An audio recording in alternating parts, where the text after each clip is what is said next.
Hello friends, कैसे हैं आप लोग। उम्मीद है आप लोग बहुत अच्छे होंगे। फ्रेंड्स, आप सभी का हमारे YouTube channel AK education squad में स्वागत है। फ्रेंड्स, मैं फिर आपके लिए लेकर आ गया हूं most important 50 question physical education के। ठीक है, और उम्मीद करेंगे सारे क्वेश्चन बहुत ही पसंद आएंगे और आपकी परीक्षा में बेहद हेल्प करेंगे। तो चलिए फ्रेंड्स, बिना देरी के स्टार्ट करते हैं। आज का हमारा पहला क्वेश्चन है, सर्किट ट्रेनिंग विधि किसके द्वारा तैयार की गई थी। तो इसका आंसर हो जाएगा एंडरसन और मॉर्गन द्वारा। ठीक है, सर्किट क्या था हमारा क्वेश्चन, सर्किट ट्रेनिंग विधि किसके द्वारा तैयार की गई या फिर विकसित की गई है। तो एंडरसन और मॉर्गन द्वारा विकसित की गई थी या तैयार की गई थी। ठीक है, अगला है प्रश्न नंबर 2, खेल ही जीवन है यह परिभाषा किसकी है। तो ये कथन हो जाएगा जॉन डीवी का। ठीक है, अगला है प्रश्न नंबर 3, रेचन सिद्धांत किसने प्रतिपादित किया था। तो इसका आंसर हो जाएगा रेचन सिद्धांत किसने प्रतिपादित किया है। तो अरस्तु ने इसका प्रतिपादन किया था। अगला है प्रश्न नंबर 4, इंदिरा गांधी शारीरिक शिक्षा व खेल विज्ञान संस्थान कहाँ स्थित है। तो ये स्थित है नई दिल्ली में। ठीक है, अगला है इसी से रिलेटेड अगला क्वेश्चन है 5वां नंबर, इंदिरा गांधी शारीरिक शिक्षा व खेल विज्ञान संस्थान की स्थापना कब की गई। तो इसकी स्थापना की गई है दिल्ली सरकार द्वारा या दिल्ली शासन द्वारा 3 अगस्त 1987 को इसकी स्थापना की गई थी। ठीक है, दिल्ली शासन द्वारा 3 अगस्त 1987 को इसकी स्थापना की गई थी। अगला है प्रश्न नंबर 6, खेल से पहले वार्मिंग अप क्यों जरूरी है। ठीक है, क्वेश्चन है खेल से पहले वार्मिंग अप खेल से पहले वार्मिंग अप क्यों जरूरी है। तो इसमें क्या हो जाता है, शरीर में लचीलापन आ जाता है। ठीक है, शरीर में लचीलापन आ जाता है और जो शरीर होता है उसमें जो मांसपेशियां हैं वो खेल के अनुरूप कार्य करने लगती हैं, सक्रिय हो जाती हैं। ठीक है, जो मांसपेशियां होती हैं सक्रिय रूप से कार्य करती हैं और खेल के अनुरूप हो जाती हैं, जिससे चोट लगने की भी संभावना कम हो जाती है। अगला देखते हैं प्रश्न नंबर 7, स्पार्टा मुख्य रूप से किस प्रकार का राज्य था। तो ये था सत्तावादी। ठीक है, कैसा है, सत्तावादी राज्य था। प्रश्न नंबर 8, शारीरिक शिक्षा का लक्ष्य है तो मनुष्य का सर्वांगीण विकास करना। ठीक है, चौमुखी कहिए या सर्वांगीण कहिए या हम मनुष्य का सर्वांगीण विकास करना क्या है, शारीरिक शिक्षा का लक्ष्य है। ठीक है, शारीरिक शिक्षा का लक्ष्य क्या है, मनुष्य का सर्वांगीण विकास करना। और सिर्फ शरीर से संबंध ही नहीं रहता है। ठीक है, शारीरिक शिक्षा का संबंध जो है सिर्फ और सिर्फ शरीर से ही नहीं रहता है, बल्कि जो बालक होता है या व्यक्ति होता है उसका संपूर्ण विकास करना शारीरिक शिक्षा का लक्ष्य होता है। ठीक है, चलिए उम्मीद का ये क्वेश्चन ऑप्शन पे डिपेंड करेगा किस तरह के ऑप्शन दिए हुए हैं। तो ठीक है, लेकिन ये वाला जो ऑप्शन होता है बिल्कुल सटीक हो। यदि ये नहीं ऑप्शन में होगा तब आप शारीरिक स्वास्थ्य को लगा सकते हैं। ठीक है, अगला देखते हैं प्रश्न नंबर 9 देख लेते हैं क्या है, लक्ष्य प्राप्ति के लिए किन चरणों से गुजरना पड़ता है। ठीक है, क्या है, लक्ष्य प्राप्ति के लिए किन चरणों से गुजरना पड़ता है। तो ये होते हैं उद्देश्य। ठीक है, उद्देश्य से हमें गुजरना पड़ता है। अगला है प्रश्न नंबर 10, विस्फोटक शक्ति का मापन किस प्रक्रिया द्वारा किया जाता है। तो विस्फोटक शक्ति का मापन किया जाता है लंबी कूद या फिर खड़ी सीधी कूद। ठीक है, लंबी कूद या फिर खड़ी सीधी कूद द्वारा, जिसे हम वर्टिकल जंप भी कहते हैं। ठीक है, तो इसके वर्टिकल जंप द्वारा विस्फोटक शक्ति का मापन किया जाता है। अगला है प्रश्न नंबर 11, बल तथा गति। ठीक है, क्या है, बल तथा गति समक्षता का सम्मिलन कहलाता है। ठीक है, बल तथा गति सक्षमता का सम्मिलन कहलाता है। क्या कहलाता है, बल या विस्फोटक शक्ति। ठीक है, बल या विस्फोटक शक्ति कहलाता है। अगला देखते हैं प्रश्न नंबर 12, गामक कौशल जिसे हम मोटर स्किल्स कहते हैं। ठीक है, गामक कौशल सीखने की सर्वोत्तम विधि है। तो ये होती है नियमित अभ्यास। ठीक है, यानी रेगुलर अभ्यास करना चाहिए। अगला देखते हैं प्रश्न नंबर 13, महर्षि पतंजलि के अनुसार समाधि सिद्ध की विधि क्या है। ठीक है, समाधि सिद्ध की विधि क्या है, किसके अनुसार, महर्षि पतंजलि के अनुसार जो है समाधि सिद्ध की विधि क्या है। तो ईश्वर प्राणी ध्यान। ठीक है, ईश्वर प्राणी ध्यान होता है। अगला देखते हैं प्रश्न नंबर 14, योग करने वाले के लिए सर्वोत्तम भोजन होना चाहिए। ठीक है, योग करने वाले व्यक्ति के लिए सर्वोत्तम भोजन क्या होना चाहिए, जो है वो सात्विक भोजन होना चाहिए। ठीक है, अगला है प्रश्न नंबर 15, मांसपेशियों के विकास के लिए क्या जरूरी है। तो मांसपेशियों के मतलब विकसित करना है और अच्छा बनाना है तो उसके लिए एक्स्ट्रा अभ्यास करना चाहिए, ठीक है, अतिरिक्त एक्सरसाइज यानी अभ्यास करना चाहिए। अगला है प्रश्न नंबर 16, यूनान के महान दार्शनिक प्लेटो के गुरु कौन थे? सॉरी, यूनान के महान दार्शनिक प्लेटो के गुरु कौन थे? तो ये थे सुकरात, ठीक है। कौन थे? सुकरात थे। और जो अरस्तु हैं, ठीक है, अरस्तु किसके गुरु थे? अरस्तु थे इनके प्लेटो, सॉरी, ठीक है। इसको हम इस तरीके से देख लेते हैं। देखो, पहले जो वो सिकंदर था, सिकंदर के गुरु थे अरस्तु, ठीक है। अरस्तु के गुरु हैं प्लेटो, प्लेटो के गुरु हैं सुकरात, ठीक है। इस क्रम से याद रखना। जो सिकंदर महान था, सिकंदर महान के गुरु कौन थे? अरस्तु थे। अरस्तु के गुरु कौन है? प्लेटो हैं। प्लेटो के गुरु कौन है? सुकरात हैं, ठीक है। सिकंदर, अरस्तु, प्लेटो, सुकरात, इस तरीके से, ठीक है। सिकंदर के गुरु कौन थे? अरस्तु थे। अरस्तु के गुरु प्लेटो थे। प्लेटो के गुरु सुकरात थे। इस तरीके से इनका क्रम चलेगा और ये सभी यूनानवासी थे, ठीक है। अगला देखते हैं प्रश्न नंबर 17। प्रश्न नंबर 17 देखते हैं। अंतर्राष्ट्रीय खेल मनोविज्ञान सोसाइटी, जिसे हम international society of sport psychology, ठीक है, कहते हैं, इसकी स्थापना कब हुई? रिपीट कर देता हूँ। अंतर्राष्ट्रीय खेल मनोविज्ञान सोसाइटी की स्थापना कब हुई है? तो 1965 में इसकी स्थापना हुई थी। अगला है प्रश्न नंबर 18। अंतर्राष्ट्रीय खेल मनोविज्ञान सोसाइटी के पहले अध्यक्ष कौन थे? तो ये थे एफ एंटोनेली, ठीक है, एंटोनेली।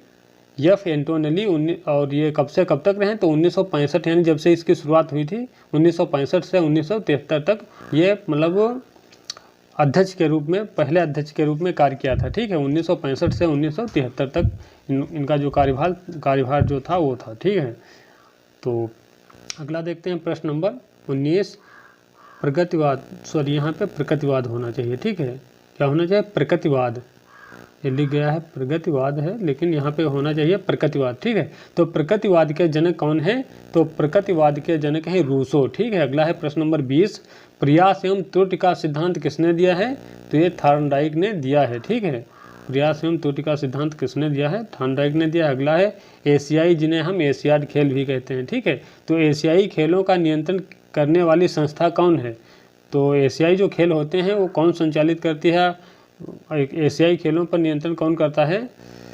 तो एशियाई ओलंपिक समिति होती है, ठीक है। कौन सी? एशियाई ओलंपिक समिति, जिसे हम ओलंपिक कमेटी ऑफ एशिया कहते हैं, ठीक है। ओलंपिक कमेटी ऑफ एशिया कहते हैं, और जिसको शॉर्ट फॉर्म में OCA कहा जाता है, ठीक है। और ये जो OCA जो होती है, ओलंपिक जो कमेटी होती है, उसके निगरानी में कार्यरत होती है, ठीक है।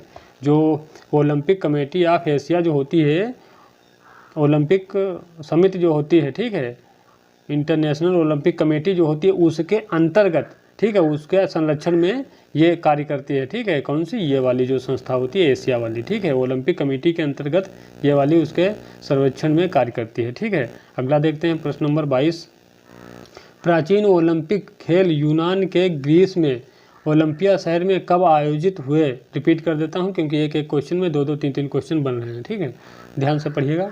प्राचीन ओलंपिक खेल यूनान के ग्रीस में ओलंपिया शहर में कब आयोजित हुए? ठीक है, तो कहने का मतलब यही है कि यूनान में प्राचीन खेलों की शुरुआत कब हुई थी? तो 776 BC यानी बिफोर क्राइस्ट यानी ईसा पूर्व, ठीक है, 776 ईसा पूर्व में प्राचीन खेलों की शुरुआत यूनान में हुई थी। अगला है प्रश्न नंबर 23, किस ओलंपिक खेल से डोपिंग टेस्ट की शुरुआत हुई थी? तो ये थी 1968 में मेक्सिको, ठीक है, मेक्सिको ओलंपिक से, ठीक है, वो भी ग्रीष्मकालीन वाले, ठीक है, 1968 में मेक्सिको ग्रीष्मकालीन ओलंपिक से इसकी शुरुआत हुई थी, किसकी? डोपिंग टेस्ट की, ठीक है। तो डोपिंग टेस्ट की शुरुआत कब हुई? 1968 में जो मेक्सिको में ओलंपिक हुए थे वहाँ से डोपिंग टेस्ट की शुरुआत हुई थी। अगला देखते हैं प्रश्न नंबर 24, भक्ति योग किस मुद्रा से संबंधित है? ठीक है, क्या है? भक्ति योग किस मुद्रा से संबंधित है? तो ये होती है मनोमूर्छा मुद्रा, ठीक है, मनोमूर्छा मुद्रा से संबंधित है। अगला है प्रश्न 25, समग्र योग के प्रणेता कौन है? ठीक है, समग्र योग के प्रणेता कौन है? तो इसके प्रणेता हो जाएंगे श्री अरविंद। ठीक है, इसके प्रणेता हो जाएंगे श्री अरविंद। प्रश्न नंबर 26 देख लेते हैं। महर्षि पतंजलि ने कितने प्रकार के प्राणायामों का उल्लेख किया है? तो ये किया है 4 प्रकार के। ठीक है, 4 प्रकार के प्राणायामों का उल्लेख किया है। अगला है प्रश्न नंबर 27। पोलो, जिसे हम चौगान के नाम से भी जानते हैं। ठीक है, तो क्या है प्रश्न हमारा 27? पोलो यानी चौगान खेलते हुए किस राजा की मृत्यु हुई थी? याद रखना, आ सकता है, महत्वपूर्ण है। पोलो यानी चौगान खेलते हुए किस राजा की मृत्यु हुई थी? तो ये था कुतुबुद्दीन ऐबक। ठीक है, कुतुबुद्दीन ऐबक था। अगला है प्रश्न नंबर 28। गोल्फ के महान खिलाड़ी एड्रिक, ये यहाँ पे थोड़ा मिस्टेक हो गया है लिखने में। ठीक है रिपीट कर देता हूँ। गोल्फ के महान खिलाड़ी एड्रिक टोंट होगा। ठीक है, यहाँ पे क्या होगा? टोंट होगा। ठीक है, इस तरीके से टोंट। तो मैं रिपीट कर देता हूँ। गोल्फ के महान खिलाड़ी एड्रिक टोंट वुड्स, इनका पूरा नाम है। ठीक है, एड्रिक टोंट वुड्स, जिनको हम टाइगर वुड्स के नाम से भी जानते हैं। तो ये किस देश के रहने वाले हैं, ये हमें बताना है। ठीक है, जो टाइगर वुड्स हैं, जो कि गोल्फ के महान खिलाड़ी हैं, टाइगर वुड्स, ये किस देश के रहने वाले हैं? तो ये अमेरिका के रहने वाले हैं। ठीक है, और इनका पूरा नाम क्या है? Edric taunt woods. ठीक है, जिनको हम टाइगर वुड्स के नाम से जानते हैं या टाइगर के नाम से भी जानते हैं। इनका उपनाम है टाइगर। ठीक है, और फेमस है टाइगर वुड्स नाम से। अगला देखते हैं प्रश्न नंबर 29। ओलंपिक में भारत ने बास्केटबॉल स्पर्धा में कब भाग लिया? ठीक है, तो भारत ने ओलंपिक में बास्केटबॉल स्पर्धा में कब भाग लिया है? तो 1980 मास्को में। ठीक है, 1980 मास्को ओलंपिक्स में भाग लिया था। ठीक है, किसमें? बास्केटबॉल स्पर्धा में। ठीक है, और ओलंपिक कौन था? 1980 मास्को ओलंपिक था। अगला है प्रश्न नंबर 30। एशियाई खेलों का जनक किसे माना जाता है? तो ये माना जाता है प्रोफेसर गुरुदत्त सौंधी, जिनको हम शॉर्ट फॉर्म में GD सौंधी भी बोलते हैं। ठीक है, इनका पूरा नाम क्या है? प्रोफेसर गुरुदत्त सौंधी थे। ठीक है, तो रिपीट कर देता हूँ। एशियाई खेलों का जनक किसे माना जाता है? तो प्रोफेसर गुरुदत्त सौंधी, जिन्हें हम GD सौंधी के नाम से भी जानते हैं। ठीक है, प्रश्न नंबर 31।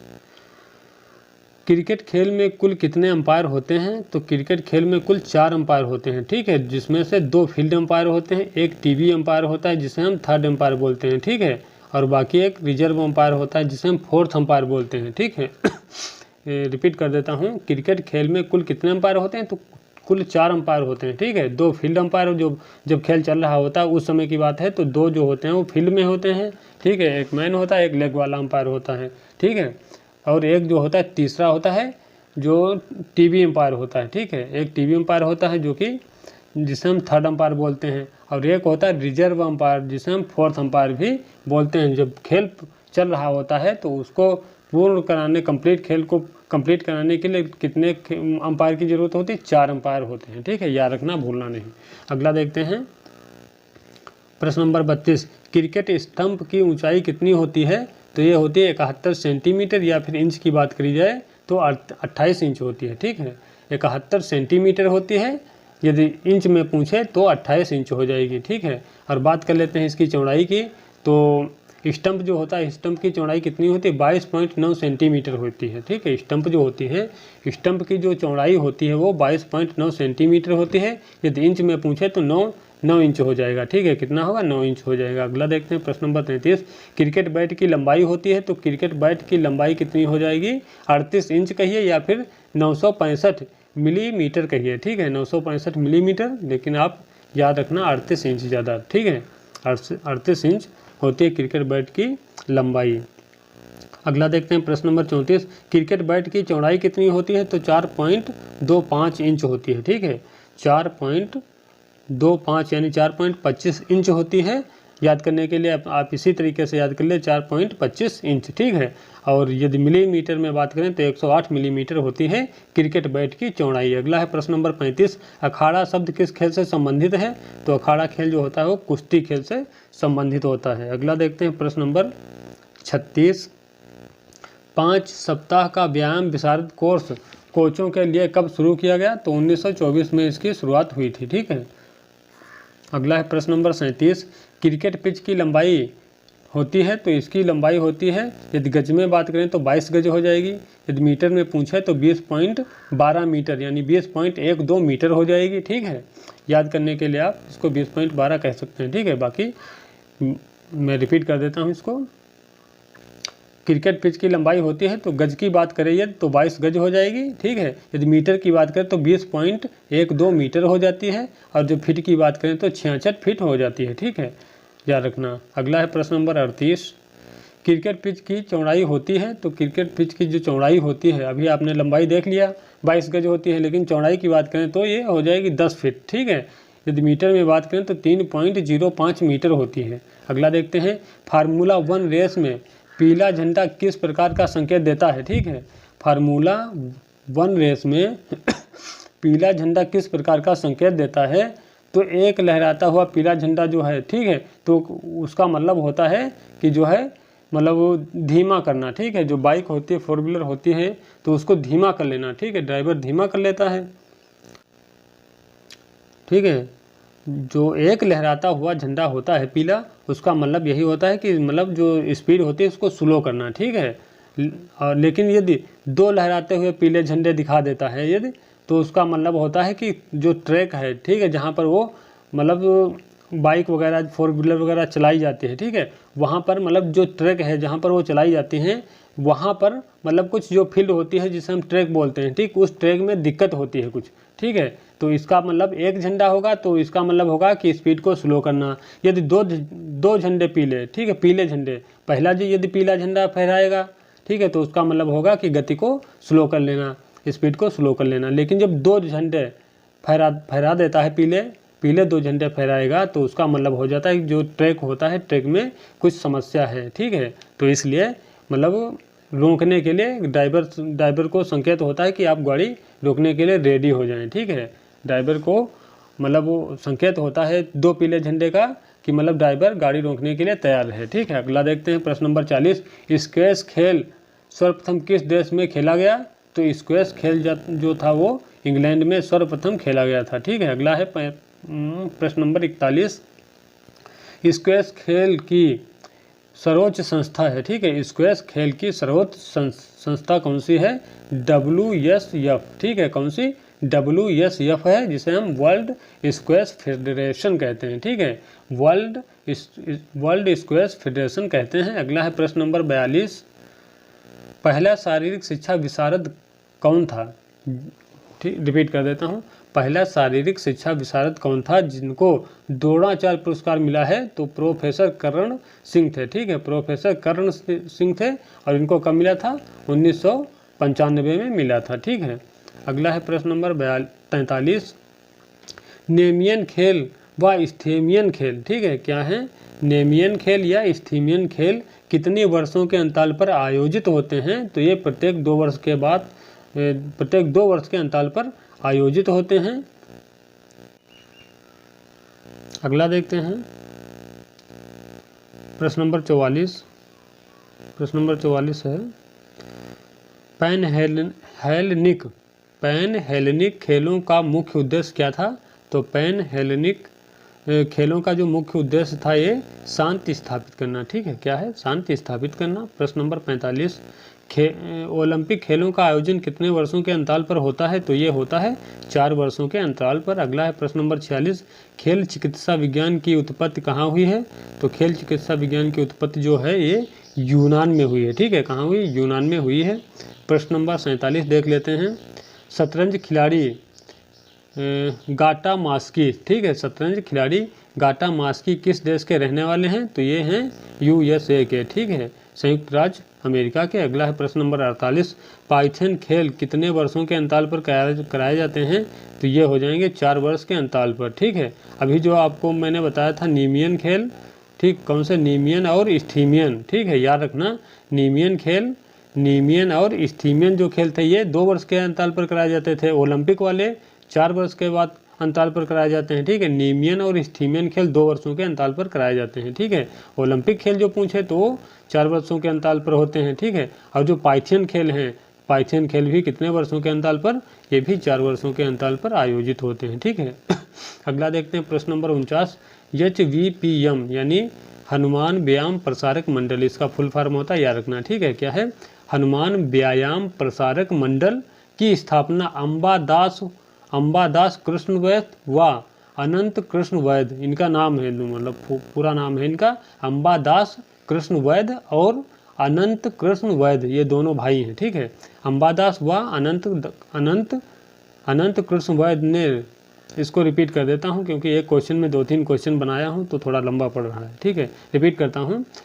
HVPM की स्थापना अंबादास व अनंत कृष्ण वैद्य ने महाराष्ट्र के अमरावती शहर में कब की थी, ठीक है।